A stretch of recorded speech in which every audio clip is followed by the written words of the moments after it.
The restaurant pulsed with noise orders shouted across the counter trays, clattering the bitter scent of oil hanging thick in the air. Harsh fluorescent light flattened every surface, leaving no corner for comfort. Through the door came Harlan West, dressed as a trucker, just another weary stranger looking for a meal. No one saw the truth behind the grease-stained flannel or the cap pulled low. He chose a seat invisible among the restless crowd. Sarah appeared with a pot of coffee. Her smile stretched thin, her hands marked with burns that never fully healed. She bent too tired to notice the tremor in her own fingers. A napkin slipped from the stack, drifting slowly until it landed at his feet. Harlan leaned down. 3 words hurried in blue ink stared back at him. Check the books. The man who once spoke in boardrooms, whose voice could tilt markets, now wore the costume of someone easily overlooked. His flannel shirt sagged under the weight of old grease, the baseball cap shaded his temples, and his hands were stained with the kind of grime that only tools and long roads can leave behind. He practiced the slouched posture, the heavy gait of a driver who has lived too many miles with too little sleep. Even the way he muttered his order carried the twang of the Midwest, rehearsed until it clung to every word like dust. Inside, though, the disguise was nothing but armor. Harlan's eyes swept the dining room, collecting details with the precision of a surgeon. He measured the pace of the line, the tension in the staff, the hesitation in every smile. No one looked twice at him. That was his triumph, to be invisible, to move as a shadow where he was once the spotlight. The performance had to be flawless. If anyone pierced the mask, the fragile truth beneath would collapse, and with it the mission he had built on secrecy. For now, he passed as one of them, another man too tired to matter. There was a time when the story of Kentucky Fried Chicken was almost myth. A white-suited figure, Colonel Sanders, had carved his legend with a secret recipe whispered through generations, turning 11 humble spices into a worldwide language of comfort. Harlan West had inherited not the recipe, but the responsibility to carry that flame into an era of airports, superhighways, and glass towers. He succeeded. KFC stretched across continents, its red and white emblem familiar from Detroit to Dubai. Yet in that very growth something fractured. The further he sat from the fryer, the less he heard the voice of the kitchen. Success multiplied in charts, not in the faces of those who bore the heat of the oil. Distance grew, and with distance came blindness. As he sat in the din of the restaurant, Harlan wondered if the company still belonged to Sanders' vision, or if it had dissolved into numbers that meant nothing but profit. His disguise was not just a mask to enter unnoticed, it was a descent into the very heart of what he feared losing.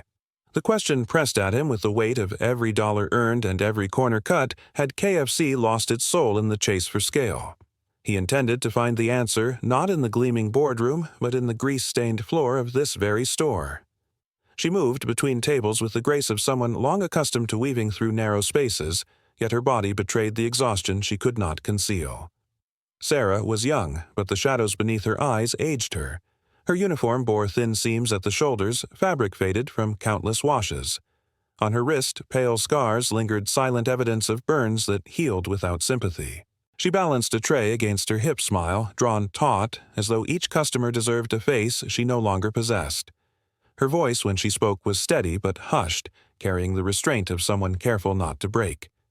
Around her, laughter rose and fell, but she seemed apart, navigating the room like a ghost tethered to duty. Harlan watched her closely.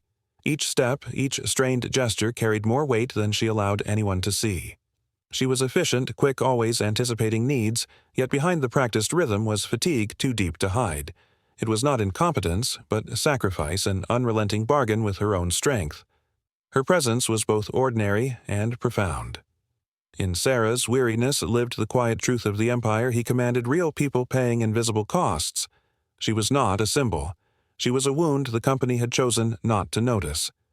The apartment was narrow, its walls stained with time, air heavy with the faint odor of medicine. Sarah slipped through the door after midnight and found her father in his worn armchair, eyes half closed before the flickering glow of a muted television. The stack of envelopes on the table had grown higher, bills layered like a cruel architecture of debt. She pulled off her shoes, revealing feet swollen from hours of standing, socks damp with sweat. The relief was brief.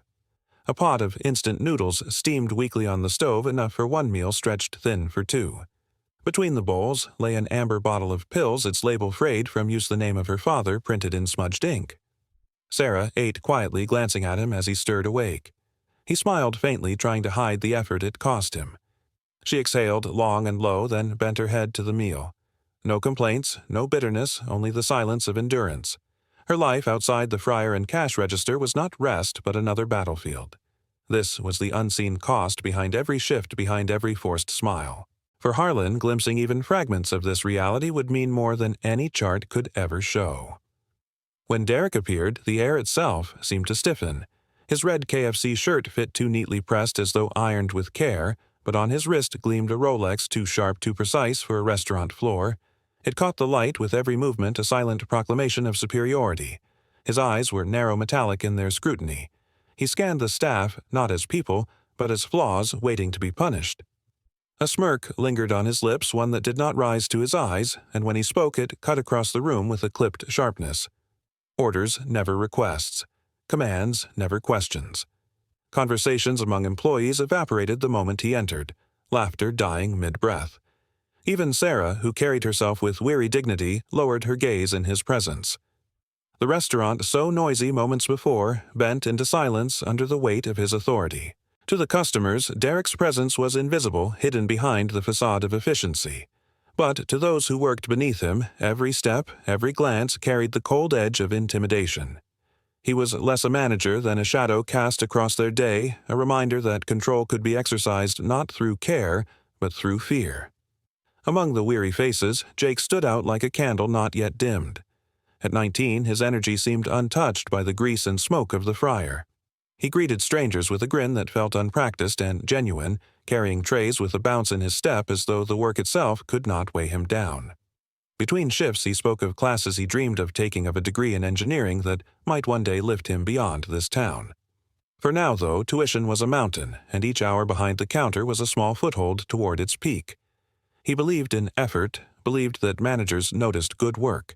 Derek's clipped words he mistook for discipline, and the occasional pat on the shoulder he read as encouragement. To Jake, the restaurant was not yet a prison, but a passage temporary and purposeful. His hope, untested, made him vulnerable. In his bright expression was the raw material of betrayal waiting to happen, innocence too fragile for the machinery grinding around him. To Harlan, watching from behind his disguise, Jake was a living question: could goodness endure when surrounded by corruption? Tommy had spent more years behind the fryer than most of the crew had been alive. Middle-aged, heavy in the shoulders, he wore his grease-stained apron like a second skin. His arms bore the calluses of repetition of lifting baskets and scraping counters until the motions no longer required thought. If anyone could recite the rhythm of the original recipe by heart, it was him. He knew exactly how the chicken should hiss when it touched the oil, when the breading should harden, when the spices bled into the steam. He never spoke much, only brief instructions to the younger cooks, his voice low and even. To him, the kitchen was both burden and belonging. He had called it his second family, though the walls carried heat and fatigue more than warmth. When Derek passed by, however, Tommy's eyes darkened. He lowered his gaze, jaw clenched, continuing his work with precision but no joy. The pride that once animated his labor dimmed under the weight of surveillance. The man who had carried loyalty like a badge now looked like someone holding back a tide, waiting for it to break. Evening descended, and with it came the storm of orders. The fryers shrieked with each new basket lowered into the roiling oil. The air was heavy with pepper and smoke sharp enough to sting. Customers pressed into a restless line, the counter crowded with impatient faces. Outside, the drive-through timer ticked down each red digit a judgment. The crew darted between stations trays, colliding wrappers, crumpling voices raised in urgency. Every step seemed too slow, every breath too short. The restaurant itself became a machine, its moving parts clashing and grinding. At the far end stood Derek, arms crossed, gaze sharp as a hawk poised above prey. He said little, but his eyes cut into every mistake, every hesitation. The younger staff avoided his stare, pushing themselves harder, faster, until sweat slid into their eyes and their hands trembled with the strain. In the chaos, efficiency mattered more than humanity. Pressure was not an accident of the shift, it was cultivated, sharpened, and enforced. When Sarah brought Harlan his coffee, the cup trembled faintly against its saucer. She glanced over her shoulder before setting it down, her eyes flicking toward Derek as though measuring the distance between them. Her words were casual, the kind every server used to fill silence, but her tone carried a hollow undercurrent. Harlan noticed the faint shake of her wrist as she adjusted the napkins. She did not linger, did not allow conversation to stretch. Yet in the brief downward tilt of her gaze he read exhaustion carved deeper than the shift alone could explain. He watched her return to the counter movements precise but too careful the posture of someone who feared being noticed for the wrong reason. Around them, the restaurant roared on unchanged, but Harlan felt the tension gather a subtle current beneath the noise. In that fleeting exchange, a question was planted. Something was wrong here, something hidden behind weary eyes and practiced smiles. The family left satisfied, carrying their heavy bucket of chicken children tugging at their parents' sleeves. Sarah had rung the order cleanly, her fingers quick over the keypad, the receipt folded neatly before she handed it back with a quiet smile. Cash, counted change returned, it was precise, honest. Then Derek appeared. He stepped close enough that Sarah's shoulders stiffened. Without a word, he plucked the POS machine from her grasp. His fingers moved with startling speed, deleting the record she had just entered, replacing it with a sum nearly double. The screen blinked compliant as if accustomed to such tampering. The extra bills slid from his palm into his pocket, a gesture rehearsed too many times. He did not even glance at the customers leaving, unaware of the theft committed in their absence. From his booth, Harlan saw everything. The precision of the scam, the brazen ease, the complete lack of fear. Heat surged through him, not from the food, but from fury. In that moment, the hidden message on the napkin crystallized into certainty Sarah had not been exaggerating. Corruption lived here in full view, shielded by silence. Derek looked up from the register, his eyes sweeping the dining room. For a breath too long, his gaze settled on Harlan. It was brief, sharp, like the flash of a blade drawn in warning. Harlan lowered his head, tore a piece of chicken with deliberate slowness, chewed as if oblivious. The grease on his fingers, the slump in his shoulders, the tired mask, all of it had to hold. Yet beneath the act, his pulse hammered steady as a drum of alarm. He felt the weight of observation, the air tightening around him. Each clatter of a tray, each voice rising from the tables seemed distant, muffled by the tension coiling at the back of his neck. Derek's stare was gone in an instant, but the impression lingered. He was not invisible anymore.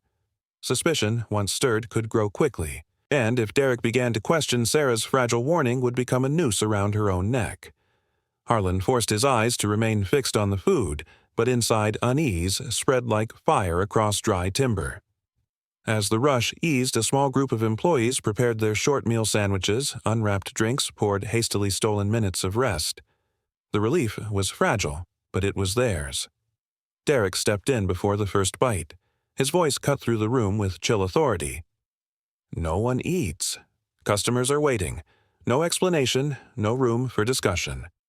The staff froze. The pause that had promised comfort evaporated into silence. Sarah folded her sandwich back into its wrapper, slipping it into her pocket. She returned to the counter with the food clutched like contraband, chewing quickly between orders. Jake muttered a soft, "Yes, sir." His shoulders hunched gaze on the floor. Others followed in silence, swallowing hunger with obedience. Harlan watched the scene unfold, the indignity sharper than theft. Food had become forbidden, even in a place built on feeding others. To deny rest was to deny their humanity, to strip away the smallest measure of dignity. It was not a single cruelty, but a pattern authority wielded to remind them that even the simplest needs could be taken away. An elderly man stood at the counter receipt, trembling slightly in his hand. His voice, though steady, carried the edge of disbelief. He pointed to the glowing menu board, then back at the total printed in ink. The difference was not small. His brow furrowed, lips pressing together as though searching for reason. Derek arrived before Sarah could answer. His smile was quick, thin, and colder than refusal. He leaned forward, his tone polished but merciless. "If you don't like the price, sir, there are plenty of other places you can go." The old man hesitated, words gathering but left unsaid. He folded the receipt into his pocket, lifted his bucket of chicken with quiet dignity, and walked toward the door. The disappointment in his eyes lingered longer than his steps, a weight heavier than the food he carried. Harlan watched. It was not only the workers who were prey. Customers, too, were treated as marks, deceived with impunity. This was theft dressed in courtesy, a cruelty so casual it no longer required concealment. Fury welled in him, sharp and helpless, because silence was the only mask he could wear. Sarah returned to his table. Her tray, lighter smile, lighter still. "Everything okay?" she asked softly, the question meant for routine, but delivered with the fragility of someone testing trust. Her eyes were rimmed red, exhaustion veiled behind professionalism. Harlan nodded once, careful to keep his face unreadable. Yet inside the storm pressed hard against its walls. He wanted to speak to acknowledge her hidden plea, but the role required restraint. Her hands lingered on the edge of the table, fingers tapping once before pulling back. The mask slipped for a heartbeat. Weariness, fear, and a wordless call for help all flickered through her gaze. Then the mask returned and she was gone, weaving between tables again. The moment was small, almost forgettable, but it carried the weight of inevitability. The restaurant felt like a sky before thunder, heavy, swollen, waiting to break. By 11, the last customer had left chairs stacked, lights dimmed. The register closed, the staff queued at the clock. Each swipe marked the end of their paid hours. Derek's order came after sharp and absolute stay and clean. No protest rose. They scattered. Sarah crouched beneath tables gathering scraps. Jake dragged the mop across the slick floor, sweat dripping down his spine. The fluorescent lights burned cold, turning the space sterile, joyless. Their bodies moved, but the clock had stopped for them. Harlan remained in the corner, silent, watching as dignity drained with every stroke of the mop. They worked unpaid, bound by fear of dismissal, tethered to the authority that exploited their need. The sound of cloth against tile echoed like a punishment. This was no minor infraction. It was a theft of time of life, committed openly, accepted silently. Rage settled in Harlan's chest, heavier than any disguise he wore. The crime was no longer rumor. It was laid bare, illuminated by the pale light of a place that fed millions while starving its own. The tray slipped from Jake's hands, fries scattering across the tiled floor in a rush of salt and oil. He bent quickly to gather them, face flushed crimson, words tumbling from his lips. I'm sorry. Derek's voice cracked like a whip across the restaurant. Useless. Can't even hold a tray without making a mess. The words were sharp, deliberate, delivered loudly enough for customers to hear. Conversations stalled. Eyes turned toward the boy, bent low, trembling under the weight of humiliation. Jake's apology only fueled the moment. He stammered again, cheeks burning, hands fumbling as he swept fries into a dustpan. No one intervened. Customers looked at one another with uneasy silence, unwilling to step into the line of fire. Sarah kept her head down, her body rigid, knowing that to speak would draw the lash upon herself. Harlan watched fury, cold and precise. This was not correction, it was dominance performed as a spectacle. Derek had chosen to break the boy's pride before strangers, a demonstration of power meant to remind everyone who ruled this space. When the fries were gone and Jake disappeared behind the counter, Derek turned on his heel. His expression shifted as though a mask had been lowered. To the nearest table of customers, he beamed, voice warmed with practiced charm. I hope everything's tasting great tonight. Can I get you a refill? The tone was smooth syrup poured over the bitter edge of what had just transpired. Yet his eyes betrayed nothing of kindness. They were cold, sharp, still searching for weakness even as his lips curved. Harlan felt the dissonance strike him deep. The transformation was too quick, too polished, cruelty one moment, courtesy the next. It was not the stumble of a flawed man, but the performance of someone who thrived in duplicity. The customers smiled back, placated, unaware of the venom hidden beneath the surface. To them, he was attentive. To those who worked beneath him, he was a predator. The duality chilled Harlan, raising the hairs on his neck. Here was a man who could wear two faces without effort, switching between them as easily as breath. Later that evening, a family of 4 filled the booth by the window. Children laughed over their drinks, grease shining on their fingers as they tore into fried chicken. Sarah moved gently between them, refilling cups, offering napkins, her presence soft and attentive. She lingered a moment to smile at the children's joy as if borrowing light from their innocence. When they left, Derek moved in. His hands slid across the register, altering numbers, reshaping the receipt. $30 vanished into his pocket, casual as breathing. The family never knew. Their laughter still echoed outside in the parking lot, carrying the warmth of a night shared together. Sarah stood frozen, her face carefully neutral, though her hand gripped her order pad so tightly the paper bent. She had seen it again, the theft woven into routine. The sweetness of children's laughter turned acrid, soured by the knowledge of what it had cost. Harlan's chest tightened. This was not just corruption, it was desecration. The joy of a family dinner had been stripped, monetized, stolen without their consent. It was cruelty measured not in dollars, but in betrayal. At night, in the silence of her cramped apartment, Sarah pulled a worn, spiral notebook from beneath a stack of bills. The pages, swollen with ink and smudged fingerprints, carried months of quiet defiance.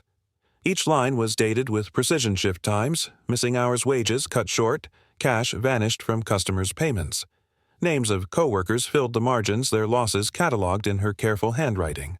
Her pen moved quickly, recording yet another discrepancy, the tip pressing hard enough to dent the paper. The words swam as tears blurred her vision, but she did not stop. Her hands trembled, her chest tight, yet each entry steadied her resolve. The notebook was fragile, but within it lay the only weapon she possessed. This book was truth against manipulation, memory against silence. For every dollar stolen, every hour erased, she carved a record that could not be so easily destroyed. Alone, she whispered nothing, but on these pages she shouted. During a rare pause, Sarah gathered the courage to speak. In the stale air of the break room, she asked Derek why her hours seemed short on the paycheck. Her voice was quiet, steady, but taut, like a string stretched to breaking. For a moment, Derek said nothing. He simply stared, the silence heavier than words. Then a smirk cut across his face. He leaned closer, his whisper a blade against her ear. Accidents happen all the time. Cars fail, people fall, life is unpredictable. Her body stiffened, the sandwich in her hand forgotten. The room itself seemed to chill, the hum of the vending machine suddenly oppressive. She could not answer, could not even breathe. The threat was thinly veiled, but unmistakable. It was not about hours, it was about obedience, about fear, dressed as inevitability. From that instant, every glance over her shoulder, every sound behind her would carry the echo of those words. The restroom door locked behind her with a hollow click. Sarah slid to the cold tile floor, pressing her palms against her eyes. Tears streamed, muffling her breath, the sobs breaking against the silence she could not release anywhere else. Beyond the thin wall, the restaurant pulsed with laughter, the voices of customers enjoying meals in ignorant comfort. The sound cut sharp against her despair. She hugged her knees, trembling, the notebook's existence burning in her thoughts. It was proof, but it was also a danger she carried alone. After long minutes, she inhaled deeply, forcing the tears back. She wiped her face, stood, and studied her reflection in the mirror. The smile she shaped was brittle, carved from exhaustion, but it would have to suffice. When she returned to the floor, no one saw the breakdown. They only saw a young woman with a tired smile serving fried chicken with hands that had just clenched into fists of despair. The summons came without warning. Derek called Jake into the office, voice-clipped tone sharp enough to pierce through the clatter of the kitchen. Minutes later, muffled words reached the hallway, but fragments carried. Jake's voice was high-panicked, insisting he had done nothing wrong. When the door opened, Derek emerged with a sandwich bag in hand. He announced he had found it hidden in Jake's locker. The accusation hung in the air: theft. Jake stumbled out behind him, face drained of color, his words broken. "I didn't. I swear I didn't." The room gave him no answer. Derek's smirk said more than his words. To the staff, it was a warning written in bold letters. Sarah's chest tightened. She knew too well it was a setup, another cruel demonstration of control. Yet she said nothing, her silence carved from fear. Jake kept his job for now. But the damage was done. The boy who once believed in fairness now looked hollow, his trust fractured beyond repair. The message was clear: innocence was fragile, and loyalty meant nothing when weighed against Derek's appetite for dominance. Later, as the shift dragged on, Sarah approached Harlan's table with a tray balanced against her arm. Her steps slowed as she passed, her gaze flickering for an instant to the notebook tucked within her apron. The movement was slight, imperceptible to others, but deliberate. Harlan caught it. He did not speak, did not break his disguise, but gave the smallest nod. To anyone watching, it was nothing more than routine acknowledgement. Yet between them, it carried the gravity of a pact. Sarah's breath hitched as she turned away, her body taut with the risk she had just taken. For the first time, she had offered a glimpse of her secret and unspoken trust placed in a stranger who might not be a stranger at all. It was a fragile thread, thin and invisible, but it tethered them together. Beneath the noise of frying oil and clattering trays, an alliance had begun to form, silent, perilous, and essential. The restaurant emptied, lights dimmed, and the night pressed close. Harlan walked across the cracked asphalt toward his truck, the air cool, the lamps overhead casting their tired yellow glow. His footsteps echoed solitary until another pair joined them. Sarah's figure approached, shoulders hunched against the wind. She glanced back at the restaurant, then reached into her apron. In her trembling hands was the notebook, its edges bent, its weight more than paper should bear. Her voice quivered as she held it out. "If you care, look." The words were quiet, desperate, yet stronger than any plea she could have spoken aloud inside those walls. Harlan accepted the book, its pages heavy in his grip. He felt the burden settle into him, the responsibility, the danger, the truth written line by line in her hand. The wind carried silence between them, sharp and cold. This was no longer rumor. It was evidence, and it had just changed everything. In the dim motel room, Harlan sat at the small desk, the notebook spread open before him. Page after page spilled with cramped handwriting, each line a mark of theft. Dates, times, transactions, all captured with the steady hand of desperation. The ink told a story more damning than any testimony. The sums mounted quickly. $10 here, $40 there, wages trimmed in quiet increments. But, added together, the losses swelled into tens of thousands. Not mistakes, not accidents, but a pattern. Systematic, deliberate, relentless. His hands tightened around the book knuckles, whitening eyes narrowing as the scale of the betrayal seared into him. These were not just numbers. Each entry was a wound, each dollar stolen a fragment of trust ground into dust. Anger burned, but beneath it was clarity. He now held proof, irrefutable, undeniable. The truth was no longer whispered in the corners of the restaurant. It was written in ink, screaming from every page. Harlan returned again and again, never at the same hour, never in the same seat. Sometimes the lunch rush, sometimes the late-night lull. He ordered different meals, kept his face buried in his plate, but his eyes remained sharp. He saw Derek's hands altering receipts, tips shaved from servers, hours erased with the stroke of a key. He watched Sarah swallow her protests, Jake forced into silence, Tommy's quiet obedience masking bitterness. Every act of theft, every abuse of power Harlan recorded with precision. But patterns cut both ways.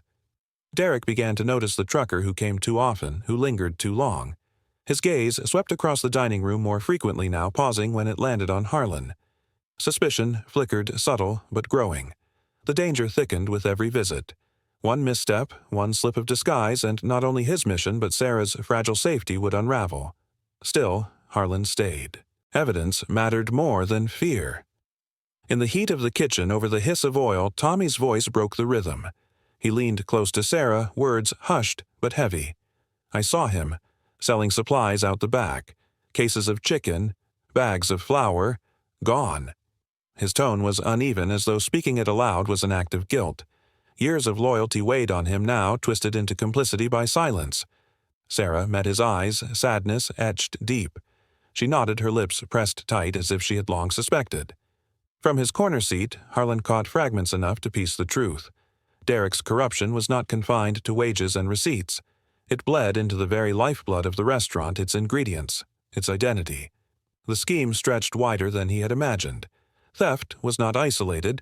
It was layered, intricate, designed to enrich one man while corroding everything around him. Another shard of evidence settled into Harlan's mind, sharp and undeniable. The net was tightening, and the crimes could no longer hide in shadows. The sky opened as the store closed, rain hammering against the asphalt in relentless sheets. The parking lot glistened under the dim lamps, puddles spreading like black mirrors. Sarah stepped into the storm, her thin jacket no match for the chill. Her shoulders hunched, her steps quick, but her eyes darted in every direction as if expecting a shadow to emerge. She spotted Harlan by his truck, his figure steady in the downpour. She approached each footstep, splashing her breath short with dread. When she reached him, her voice was no louder than the rain itself. I'm afraid he knows.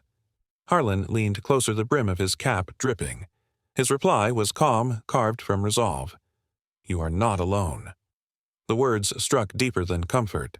In the storm's fury, they formed a tether binding her fear to his promise. Lightning split the distance between sky and ground, and in that moment she believed that survival was no longer hers to carry alone. The rain could drench them, but it could not erase that fragile alliance.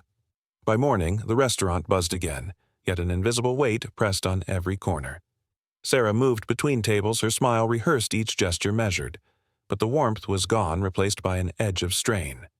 She avoided Harlan's table eyes, flicking past him as though he were not there. Her silence was not betrayal, but protection. Any glance, any word could betray them both. Derek's gaze swept the room with surgical precision, and when it landed on her, she froze. His look was sharp, questioning, the kind that dissected rather than observed. The air thickened. Customers laughed over their meals, but among the staff voices dropped to whispers. Even Jake sensed the tension, his youthful energy dulled by something unspoken. Harlan watched it all. The notebook hidden in his possession was power, but it also painted a target on Sarah's back. He could feel the storm tightening the atmosphere, brittle, ready to shatter with the slightest touch. Every second carried the weight of what was about to unfold. The restaurant was quiet that afternoon, the lunch rush fading, the hands of the clock inching toward 2:30. Then the door opened, and every head turned. Harlan entered, no longer cloaked in denim and road dust. He wore a dark suit, shoulders squared, each step deliberate. The disguise had fallen. In its place stood authority, undeniable and absolute. Murmurs rippled through the dining room. Employees froze mid-task, eyes wide, their faces shifting between confusion and awe. Sarah, clutching her tray, felt her breath catch. Recognition dawned slowly, like light breaking through storm clouds. Behind the counter, Derek stiffened. His brow furrowed, his smirk faltered, but his calculation had not yet caught up with the reality before him. He saw only a man transformed, but not yet the truth of who he was. The moment hung suspended, heavy as judgment. The man they had ignored, underestimated, hidden their secrets from, he was no weary trucker. He was the head of the empire, the one who had come not to eat, but to see. And now every shadow in the room quivered under the light of that revelation. The mask cracked. Derek stepped backward, his heel catching the tile as he reached for the POS terminal. His fingers flew across the keys, desperate, erratic. Sweat collected at his temples, dripping into the collar of his pressed shirt. Each tap was frantic, a man clawing at the last threads of control. His breath grew ragged, chest heaving as numbers flashed across the small screen. Erase, adjust, bury. He had rehearsed this escape for months. He thought speed would save him, that deception was muscle memory. Then a quiet voice cut through the storm. "Don't bother." Elena Rodriguez stepped forward, her expression precise, her clipboard heavy with weeks of preparation. "We mirrored the system. Every receipt, every shift, every change. We've had it since last Monday." The words landed like a verdict. Derek's hands froze above the machine, fingers trembling in midair. Around him, the staff held their breath, the sound of the fryer hiss suddenly too loud. His refuge had collapsed in a single sentence. For the first time, he seemed small-cornered, not by fists, but by numbers he could no longer bend. The silence deepened as Sarah stepped forward, her hands clutching the spiral notebook pressed against her chest. Her footsteps were slow but steady, the sound measured in a room that dared not move. Every pair of eyes followed her, the fry cook, the teenager at the register, even customers halfway through their meals. She stopped at the front counter, laid the notebook flat, and opened it. The pages fanned wide, covered in cramped handwriting, ink smudged by weary hands. Dates, hours, dollar amounts. A record of theft so detailed it cut sharper than any blade. For a heartbeat, no one breathed. Then murmurs rose like a tide. Jake leaned forward, eyes wide, seeing his stolen wages written in black and white. Monica pressed a hand to her mouth. Even Tommy, hardened by years of grease and heat, blinked as though the ground beneath him had shifted. Derek's face drained of color, then flushed with rage. His eyes burned toward Sarah, veins knotting in his neck. He opened his mouth to strike back, but the room had already chosen sides. The truth lay on the counter, undeniable ink against paper. The door burst open and the rhythm of boots echoed against the tile. Two uniformed officers stepped inside, badges glinting under the fluorescent glow. Their presence was calm, practiced, and absolute. "Derek Thompson," one said, voice clipped. "You're under arrest." The manager spun words tumbling from his mouth. Lawyer, mistake, misunderstanding. His hands clawed the air as if he could grab the lies before they collapsed. But the officer caught his wrist, twisted it behind him, and the cuffs snapped shut. The metallic click rang out like a hammer striking steel. The restaurant froze. Fryers hissed. Ice rattled in forgotten cups. A family in the corner lifted their phones, recording the spectacle. Derek's shoulders heaved, his face contorted between fury and disbelief. Yet the chains silenced him more than any argument. The predator who had ruled through fear now stood shackled, dragged toward the door beneath the eyes of those he had crushed. For the staff, it was not triumph alone, but shock, a new silence, heavy and unfamiliar. The rain had ended not with whispers, but with iron. The door shut behind Derek, leaving a hollow quiet that filled every corner of the restaurant. For a moment, no one moved. The fryer hissed, a cup toppled somewhere in the back, but the weight in the room was heavier than sound. Jake stood near the counter, his hands slack at his sides, eyes wide with disbelief. The boy who once thought loyalty was enough had just watched his faith be torn apart. Sarah's cheeks glistened as tears spilled freely, not of fear, but of release. She covered her mouth as if holding back a cry that refused to be hidden. Tommy leaned against the stainless counter looking upward as though the ceiling might answer for years of quiet endurance. His chest rose and fell with the long breath of a man who had been carrying too much for too long. A predator had been walked out in chains, reduced to what he truly was, an ordinary criminal. The oppressive air cracked, then scattered like shattered glass. The first sound was a shaky laugh from Monica, then a murmur from Jake, then the collective exhale of a staff no longer bound. Fear dissolved into the fragile beginnings of relief. 6 weeks turned the building into something unrecognizable. The KFC sign above the street gleamed with a new coat of light sharp against the evening sky. Across the front windows a banner stretched wide, "Work with dignity. Serve with pride." It was more than a slogan, it was a promise sealed in glass and steel. The windows shone polished daily. The air inside was warm golden, filled not with dread, but with the hum of steady voices. Families leaned across tables, children's laughter no longer muffled by tension. The scent of fried chicken still clung to the walls, but without the bitter taste of fear it carried before. Harlan walked through the doors openly now. No disguise, no shadows. He moved with the weight of recognition, and every head turned not with suspicion, but with welcome. This was not the stage for secrets any longer. It was the ground of renewal, a place scrubbed of the stains Derek had left. The empire, once wounded at its edges, stood whole again in this single store. Behind the counter, Sarah wore a new name tag. The small rectangle of metal caught the light with each movement supervisor. It gleamed brighter than jewelry, heavier than gold. Her auburn hair was pulled back neatly, but her face carried no exhaustion now. The smile that stretched across her lips was unforced, grounded in the quiet confidence of someone who had walked through fire and returned stronger. She greeted customers with ease, her voice firm, steady, and alive with conviction. Jake passed by with a tray, shooting her a quick grin. Monica adjusted the schedule board, nodding at Sarah as if to a leader. Even Tommy, the veteran cook, lifted a hand in respect as she checked the kitchen line. No one saw her as fragile anymore. She was the spine of the place, the proof that dignity could survive corruption. For Sarah, the badge was not just a title. It was the evidence of her endurance, the recognition of battles fought in silence. Every glance from her co-workers, every respectful nod built a truth she had once doubted. She was no longer afraid. Jake caught Harlan near the counter, eyes shining as he held up a folded receipt. "First semester's paid," he said, voice trembling with pride. His grin was wide, unguarded, the boyish spark returned after months of shadows. Across the kitchen, Tommy tightened the new apron that marked him as kitchen manager. His hands, once burdened with silent resignation, now rested firmly on the stainless steel counter. "I'll protect this kitchen," he declared, voice low but steady, a vow that resonated beyond metal and grease. The staff laughed, not out of nervousness but in genuine relief. The sound spread through the room like fresh air after a storm. Hope was no longer whispered, it was spoken aloud, shared across smiles and nods. Sarah approached quietly, a small packet cradled in her hands. She set it before Harlan, her expression soft eyes glistening with memory. Inside lay a single napkin, white and clean. No desperate scrawl this time, only 2 words written in her neat hand. "Thank you." Harlan lifted it slowly, feeling its weight despite its paper lightness. His gaze lingered on the letters, and the noise of the restaurant receded. The memory of that first night, the trembling hand, the 3 urgent words rose back like a tide. Now the circle was complete. What had begun with a plea had ended with gratitude, silent but enduring.